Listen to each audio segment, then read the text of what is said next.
since you have been into the field of education and you've contributed to that field, what according to you is the situation of the current education system? Okay, very interesting question, and this might take like 5 minutes for me to answer this question. No worries, all yours. I think let me divide this into 4 to 5 points. I think पहला तो ये कि जो हमारे पास आज education system हमारे India में है, क्या ये हमारा अपना एजुकेशन सिस्टम है? Sadly no. This education system was left behind by the Britishers. British ने जो एजुकेशन सिस्टम हमें दिया है वही आज हमारे पास है, with little changes in it. Now British की एजुकेशन सिस्टम करती क्या है? ये एजुकेशन सिस्टम बनाता है जॉब सीकर्स, ये एजुकेशन सिस्टम बनाता है कॉर्पोरेट स्लेव्स. तो ब्रिटिश ने एक ऐसा एजुकेशन सिस्टम लाया, ऐसे लोग मिल सके जो उनको क्वेश्चन ना कर सके, ऐसे लोग मिल सके जो क्रिटिकल थिंकिंग ना कर सके. तो ब्रिटिश की एजुकेशन सिस्टम आपको कॉर्पोरेट स्लेव्स बनाती है, ब्रिटिश की एजुकेशन सिस्टम हमें जॉब सीकर्स बनाती है. But India today needs job providers. दूसरी जो गड़बड़ी हमारे एजुकेशन सिस्टम में क्रीप कर गई वो ये कि हमने पूरी एकेडमिक्स को पास और फेल के मयार पे लाके खड़ा कर दिया. इंटरेस्टिंग.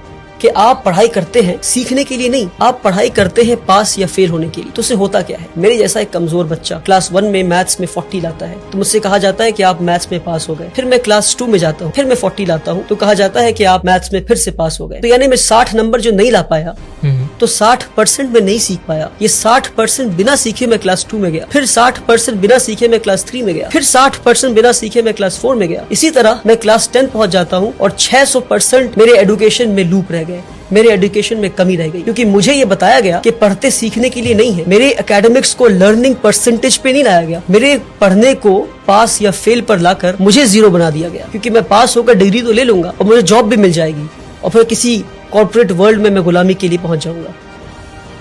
तो एकेडमिक्स को पास और फेल से निकालना होगा बाहर हमें और लर्निंग परसेंटेज पे लाना होगा. किसी ने 40 लाया तो 40% सीखा आपने, 60% नहीं सीखा आपने. सीखे फिर आगे बढ़े, जितना सीख सकते हैं सीखे अपने कैलिबर के हिसाब से, फिर आगे बढ़े. अगर आप 99 लाते हैं तो 99% सीखा आपने, आप टॉप नहीं कर गए.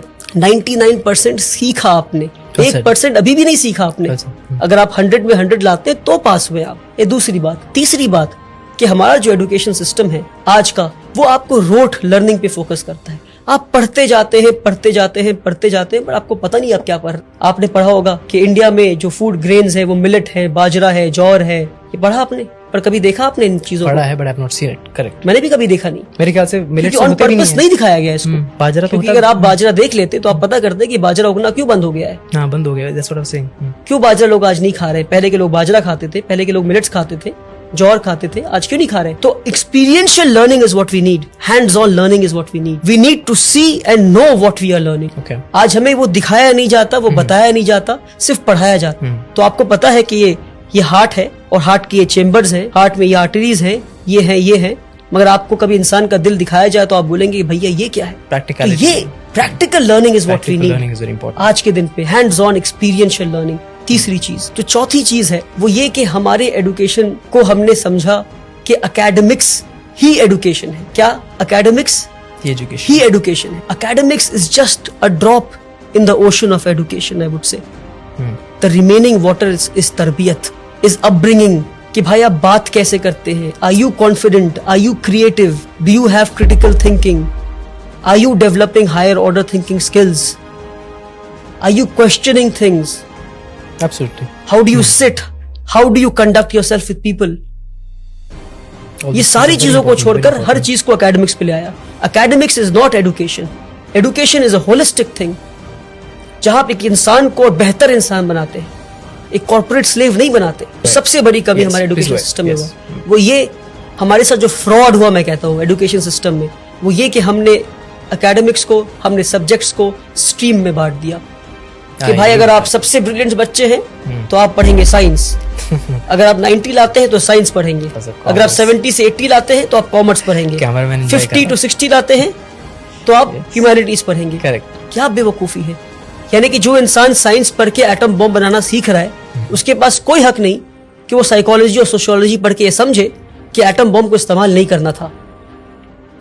तो अगर एटम बॉम्ब बनाने वाले ने सोशियोलॉजी और साइकोलॉजी पढ़ा होता और एटम बॉम्ब जिसके हाथ में पहुंचा, अगर उसने साइकोलॉजी और सोशियोलॉजी पढ़ा होता तो उसे पता होता कि बॉम्ब फोड़ना नहीं था. तो इसलिए बता रहा हूं मैं कि हमने सब्जेक्ट्स को स्ट्रीम में बांटकर सबसे बड़ा फ्रॉड किया हमने। One of my favorite points. कि क्या मैं आखिरी फिजिक्स point. बहुत अच्छा point. सोशियोलॉजी के साथ नहीं पढ़ सकता? क्या मैं केमिस्ट्री हिस्ट्री के साथ नहीं पढ़ सकता? क्यों नहीं पढ़ सकता? अच्छा, कि अगर मैं आखिरी बात, अगर हाँ, मैं please. साइंस पढ़ रहा हूं मैं, तो क्या मेरे पास हक नहीं कि मैं अकाउंट्स भी पढ़ूं मैं? तो आज जरूरी But you're है an expert multi of one thing. Disciplinary learning का। But you're an expert of one thing. If people ask that, what would you say? You can have majors and minors. Yes, that's the answer. You need to have the hang of almost all the subjects. Makes sense. You need to learn accountancy. You need to know economics. You need to know history. You need to know sociology. You need to know psychology. You can be an expert of history, but you need to know the basics of physics. पर हमारे साथ ये fraud किया गया। आप physics पढ़ेंगे पर आप हिस्ट्री नहीं पढ़ सकते, आप सोशियोलॉजी पढ़ेंगे पर आप केमिस्ट्री नहीं पढ़ सकते। Okay. क्यों किया हमारे साथ ये फ्रॉड आपने? क्यों? क्योंकि आपको कॉर्पोरेट स्लेव्स चाहिए थे।